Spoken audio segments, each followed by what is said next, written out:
안녕하세요. 어서오세요. 환영합니다. 이곳은 마음밭이 자리한 곳입니다. 저는 주인 아리입니다. 지금 거실 밖 하늘에 검은 구름이 몰려들고 있어요. 곧 소나기가 한바탕 내리려나 봅니다. 9월이 곧 오겠죠? 오늘 낭독해드릴 이호석의 메밀꽃 필 무렵이 생각나는 시간이기도 합니다. 저는 효석의 고장 봉평을 9월에 여행하기로 계획해 놓았습니다. 함께 하셔도 좋겠죠? 소금을 뿌려놓은 듯 달빛에 빛나는 메밀꽃밭이 눈앞에 벌써 와 있네요. 그럼 함께 허생원의 봉평 추억을 더듬어 볼까요? 메밀꽃 필 무렵 이호석.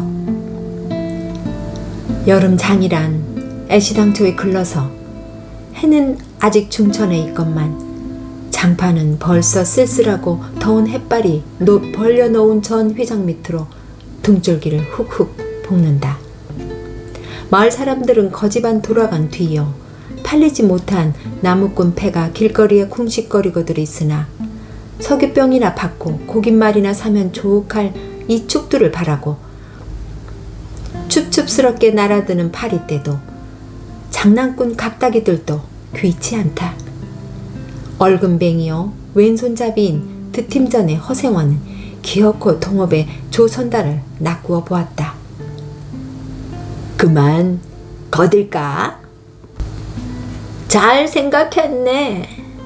봉평장에는 한 번이나 흐뭇하게 사본 일이 있을까? 내일 대화장에서나 한몫 벌어야겠네. 오늘 밤은 밤을 새서 걸어야 될걸. 탈이 느렸다. 절렁절렁 소리를 내며 조선달이 그날 산 돈을 따지는 것을 보고 허생원은 말뚝에서 넓은 휘장을 걷고 벌려놓았던 물건을 거두기 시작하였다. 무명필과 주단바리가 두 고리짝에 꼭 찼다. 멍석 위에는 천 조각이 어수선하게 남았다. 다른 축들도 벌써 거진 전들을 걷고 있었다. 약바르게 떠나는 패도 있었다. 어물장수도, 땜장이도, 엿장수도, 생강장수도 꼴들이 보이지 않았다. 내일은 진보와 대화에 장이 선다. 축들은 그 어느 쪽으로든지 밤을 새며 60-70리 방길을 타박거리지 않으면 안 된다. 장파는 잔치 뒷마당같이 어수선하게 벌어지고 술집에는 싸움이 터져 있었다. 주정꾼 욕짓거리에 섞여 장날 저녁은 정해놓고 계집의 고함소리로 시작되는 것이다. 생원, 시침을 떼도 다 안 해. 춤주집 말이야. 계집 목소리로 문득 생각난 듯이 조선달은 비죽이 웃는다. 화중지 명이지. 면소패들을 척수로 하고야 대거리가 돼야 말이지. 그렇지도 않을걸? 축들이 사죽을 못 쓰는 것도 사실은 사실이나 아무리 그렇다곤 해도 왜 그 동이 말일세. 깜쪽같이 충주집을 후린 눈치거든. 뭐? 그 애숭이가 물건 가지고 낚았나 보지. 척실한 녀석인 줄 알았더니. 그 길만은 알 수가 있나. 국리 말고 가보세나 그려. 내 한턱 씀새. 그다지 마음이 당기지 않은 것을 쫓아갔다. 허생원은 계집과는 연분이 멀었다. 얼금뱅이 상판을 쳐들고 대어설 숫기도 없었으나 계집 편에서 정을 보낸 적도 없었고 쓸쓸하고 뒤틀린 반생이었다. 충주집을 생각만 하여도 철없이 얼굴이 붉어지고 발밑이 떨리고 그 자리에 소스라쳐 버린다. 충주집 문을 들어서 술 좌석에서 짜장동이를 만났을 때에는 어찌된 서슬인지 발끈 화가 나버렸다. 상 위에 붉은 얼굴을 쳐들고 제법 계집과 농탕 치는 것을 보고서야 견딜 수 없었던 것이다. 녀석이 제법 난질꾼인데 꼴 사납다. 머리에 피도 안 마른 녀석이 낮부터 술 처먹고 계집과 농탕이야. 장돌배기 망신만 시키고 돌아다니누나. 그 꼴에 우리들과 한몫 보자는 셈이지. 동이 앞에 막아서면서부터 책망이었다. 걱정도 팔자요 하는 듯이 많이 쳐다보는 상기된 눈망울에 부딪힐 때 결김에 따기를 하나 갈겨주지 않고는 배길 수 없었다. 동이도 화를 쓰고 팩하게 일어서기는 하였으나 허생원은 조금도 동색하는 법 없이 마음 먹은 대로는 다 짓거렸다. 어디서 주워먹은 선머슴인지는 모르겠으나 내게도 애비애미 있겠지. 그 사나운 꼴 보면 마음 좋겠다. 장사란 탐탁하게 해야 되지. 계집이다 뭐야? 나가 그라 냉큼 꼴 치워. 그러나 한마디도 대거리하지 않고 하염없이 나가는 꼴 보려니 도리어 측은히 여겨졌다. 아직도 서름서름한 사이인데 너무 과하지 않았을까 하고 마음이 섬찟해졌다. 주제도 넘지 않은 술 손님이면서도 아무리 젊다고 자식 낳게 된 것을 붙들고 치고 닦아셀 것은 무엇이야 원. 충주집은 입술을 쭝긋하고 술 붓는 솜씨도 거칠었으나 젊은 애들한테는 그것이 약이 된다나 하고 그 자리는 조선달이 얼버무려 넘겼다. 너 녀석한테 반했지? 애숭이를 빨면 죄된다. 한참 법석을 친 후이다. 담도 생긴 데다가 웬일인지 흠뻑 취해보고 싶은 생각도 있어서 허생원은 주는 술잔이면 거의 다 들이켰다. 건아해짐을 따라 계집 생각보다도 동희의 뒷일이 한결같이 궁금해졌다. 내 꼴에 계집을 가로채서는 어떡할 작정이었노? 하고 어리석은 꼬락서니를 모질게 책망하는 마음도 한편에 있었다. 그렇기 때문에 얼마나 지난 뒤인지 동희가 헐레벌떡거리며 황급히 부르러 왔을 때에는 마시던 잔을 그 자리에 던지고 정신없이 허덕이며 충주집을 뛰어나간 것이다. 생원! 당나귀가 발을 끊고 야단이에요. 각다기들 장난이지 필연코. 짐승도 짐승이려니와 동희의 마음씨가 가슴을 울렸다. 뒤를 따라 장판을 다름질 하려니 거슴칠해한 눈이 뜨거워질 것 같으다. 불악스러운 녀석들이라 어쩌는 수가 있어야지요. 나귀를 몹시 구는 녀석들은 그냥 두지는 않을걸. 반평생을 같이 지내온 짐승이었다. 같은 주막에서 잠자고 같은 달빛에 젖으면서 장에서 장으로 걸어다니는 동안에 20년의 세월이 사람과 짐승을 함께 늙게 하였다. 가스러진 목 뒤 털은 주인의 머리털과도 같이 바스러지고 개진개진 젖은 눈은 주인의 눈과 같이 눈곱을 흘렸다. 몽당비처럼 짧게 슬리운 꼬리는 파리를 쫓으려고 기껏 휘저어 보아야 벌써 다리까지는 닿지 않았다. 달아 없어진 굽을 몇 번이나 도려내고 새 철을 신겼는지 모른다. 굽은 벌써 더 자라나기는 틀렸고 달아버린 철 사이로는 피가 빼짓이 흘렀다. 냄새만 맡고도 주인을 분간하였다. 호소하는 목소리로 야단스럽게 울며 반겨한다. 어린아이를 달래듯이 목덜미를 오리만져 주니 나귀는 코를 벌렁거리고 입을 두루루거렸다. 콧물이 튀었다. 허생원은 짐승 때문에 속도 무던히는 썩혔다. 아이들의 장난이 심한 눈치여서 땀배인 몸뚱어리가 부들부들 떨리고 조음치 흥분이 식지 않은 모양이었다. 굴레가 벗어지고 안장도 떨어졌다. 요 몹쓸 자식들 하고 허생원은 호령을 하였으나 패들은 벌써 주랭랑을 놓은 뒤요 몇 남지 않은 아이들이 호령에 놀라 비슬비슬 멀어졌다.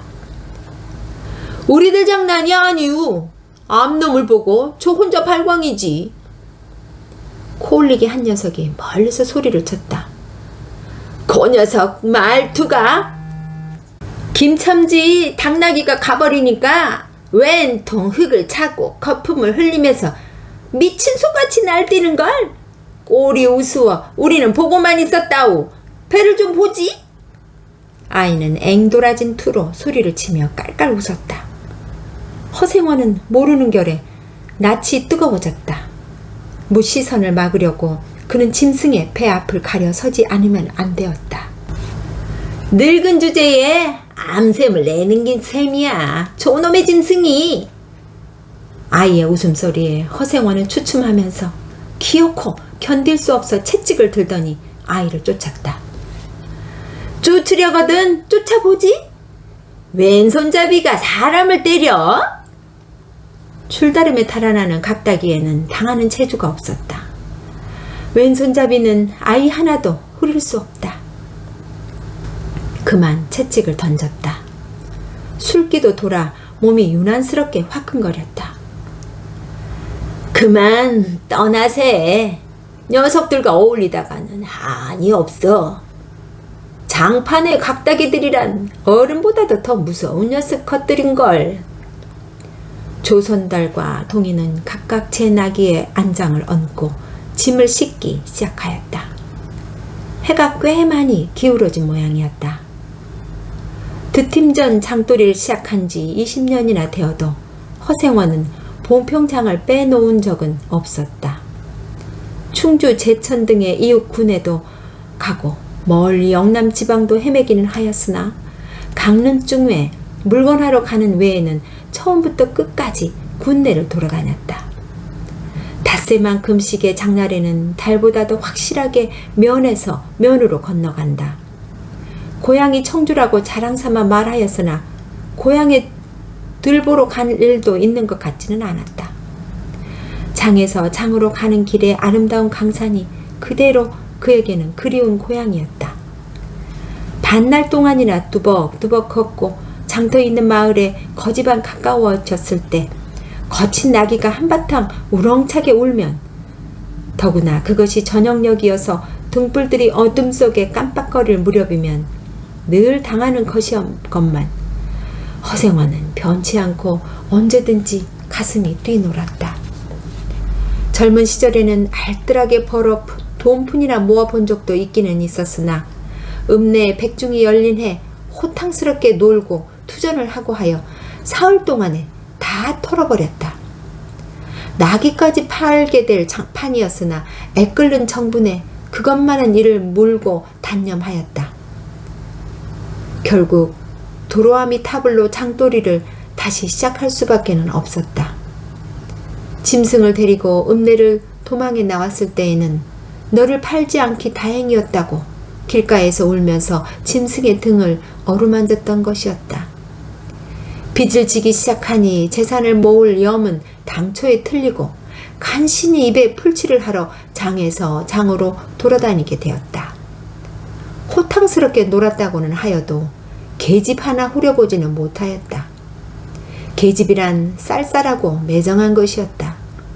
평생 인연이 없는 것이라고 신세가 서글퍼졌다.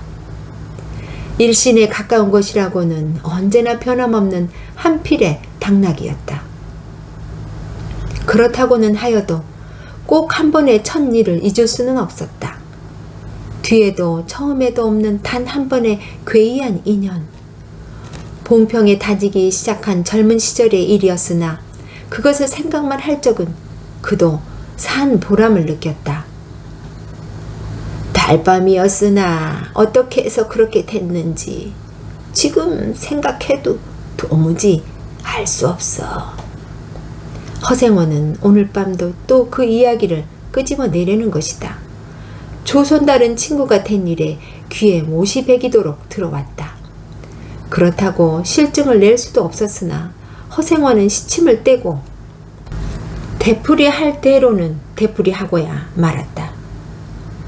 달밤에는 그런 이야기가 격에 맞거든.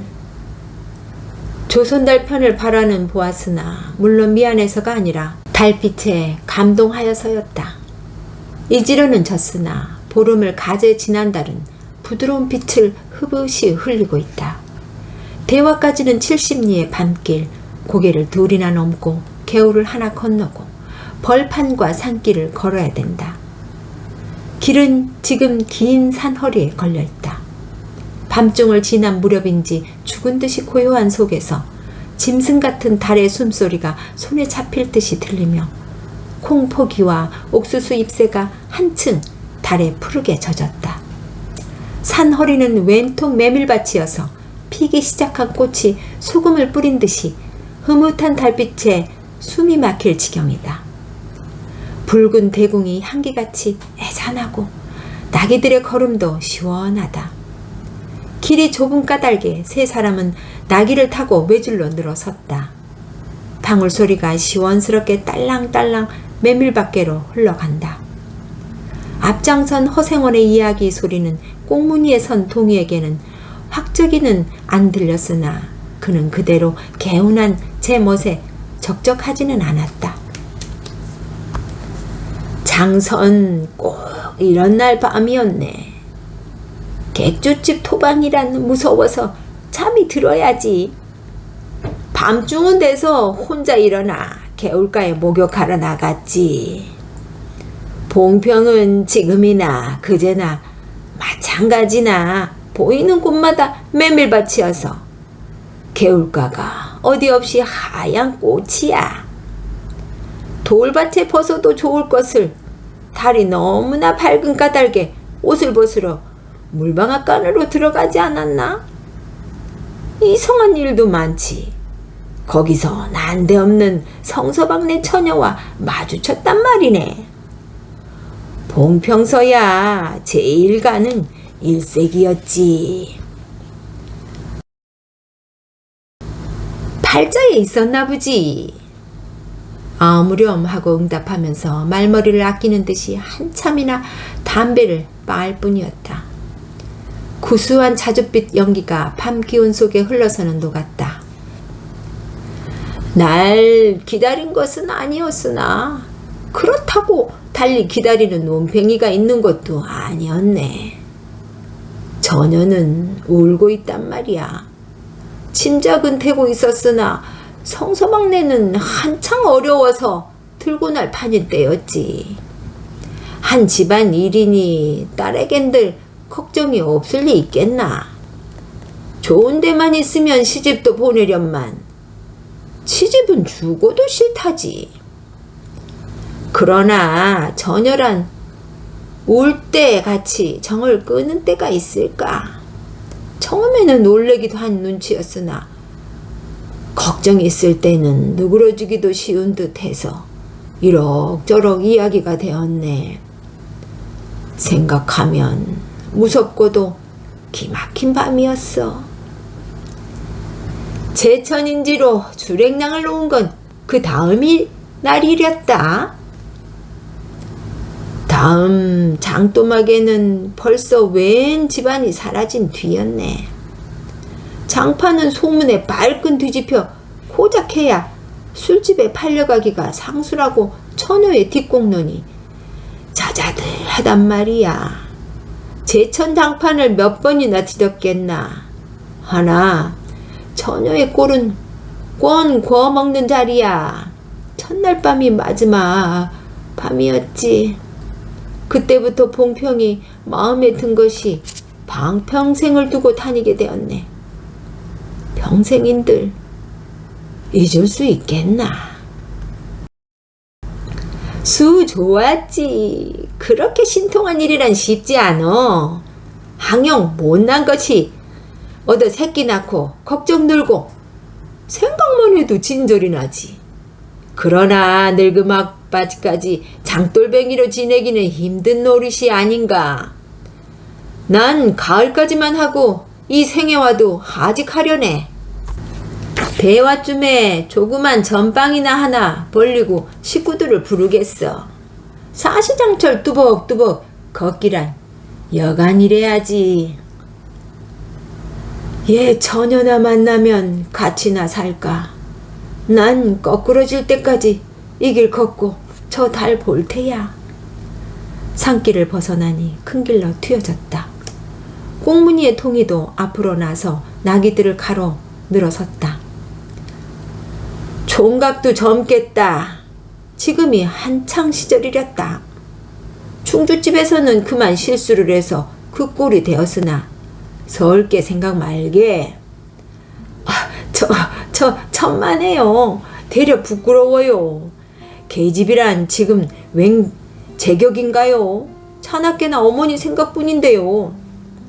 허생연의 이야기로 실심해한 끝이라 동희의 어조는 한풀 수그러진 것이었다. 애비애미란 말에 가슴이 터지는 것도 같았으나 제겐 아버지가 없어요. 피부치라고는 어머니 하나뿐인걸요. 돌아가셨나? 당초부터 없어요. 그런 법이 세상에? 생원과 선달이 야단스럽게 껄껄 웃으니 동희는 정색하고 우길 수밖에는 없었다. 부끄러워서 말하지 않으려 했으나 정말이에요. 제천촌에서 달도 차지 않은 아이를 낳고 어머니는 집을 쫓겨났죠. 무슨 이야기나 그러기 때문에 지금까지 아버지 얼굴도 본 적 없고 있는 고장도 모르고 지내와요. 고개가 앞에 놓인 까닭에 세 사람은 나귀를 내렸다. 둔덕은 험하고 입을 벌리기도 대근하여 이야기는 한동안 끊겼다. 나귀는 건듯하면 미끄러졌다. 허생호는 숨이 차 몇 번이고 다리를 쉬지 않으면 안 되었다. 고개를 넘을 때마다 나이가 알렸다. 동이 같은 젊은 축이 그지없이 부러웠다. 땀이 등을 한바탕 쭉 씻어내렸다. 고개 너머는 바로 개울이었다. 장마에 흘러버린 널다리가 아직도 걸리지 않은 채로 있는 까닭에 벗고 건너야 되었다. 고이를 벗어 띠로 등에 얽어매고 밤 벌거숭이의 우스꽝스러운 꼴로 물속에 뛰어들었다. 금방 땀을 흘린 뒤는 뒤였으나 밤물은 뼈를 찔렀다. 그래? 대체 기르긴 누가 기르고? 어머니는 하는 수 없이 의부를 얻어가서 술 장사를 시작했죠. 술이 고줄해서 의부라고 전 망난이에요. 철들어서부터 맞기 시작한 것이 하룬들 편할 날이 있었을까? 어머니는 말리다가 채이고 맞고 칼부림을 당하고 나니 집거리 무엇겠어요? 18살 때 집을 튀어나와서 이 짓이죠. 총각 낯세론 섬이 묻어나고들을 생각했더니 듣고 보니 딱한 신세로군. 물이 깊어 허리까지 찼다. 속물살도 어지간히 센 데다가 발에 채이는 돌멩이도 미끄러워 금시에 훌칠 듯 하였다. 나귀와 조선달은 재빨리 거의 건넜으나 동이는 허생호를 붙드느라고 두 사람은 훨씬 떨어졌다. 모친의 친정은 원래부터 제천이었던가? 웬걸요? 시원스리 말은 안 해주나 봉평이라는 것만은 들었죠. 봉평? 그래, 그 애비성은 무엇이고? 알 수 있나요? 도무지 듣지를 못했으니까. 그렇겠지 하고 중얼거리며 흐려지는 눈을 까물까물 하다가 허생호는 경망하게도 발을 빗디댔다. 앞으로 꼬그라지기가 바쁘게 몸체 풍덩 빠져버렸다. 허부적거릴수록 몸을 걷잡을 수 없어 동이가 소리를 치며 가까이 왔을 때에는 벌써 퍽이나 흘렀었다. 옷째 쫄딱 젖으니 물에 젖은 개보다도 참혹한 꼴이었다. 동이는 물속에서 어른을 해깝게 업을 수 있었다. 젖었다고는 하여도 여인 몸이라 장정 등에는 오히려 가벼웠다. 이렇게까지 해서 안 됐네. 내 오늘은 정신이 빠진 모양이야. 염려하실 것도 없어요. 그래, 모치는 아비를 찾지는 않는 눈치지. 늘 한번 만나고 싶다고는 하는데요. 지금 어디 계신가? 의부와도 갈라져 제천에 있죠. 가을에는 봉평에 모셔오려고 생각 중인데요. 이를 몰고 벌면 이럭저럭 살아갈 수 있겠죠. 아무렴 기특한 생각이야. 가을이랬다. 동이의 탐탁한 등어리가 뼈에 사무쳐 따뜻하다. 물을 다 건넜을 때에는 도리어 서글픈 생각에 좀 더 업혔으면도 하였다. 진종일 실수만 하니 웬일이요 생원. 조선달은 바라보며 기어코 웃음이 터졌다. 낙이야, 낙이 생각하다 실족을 했어.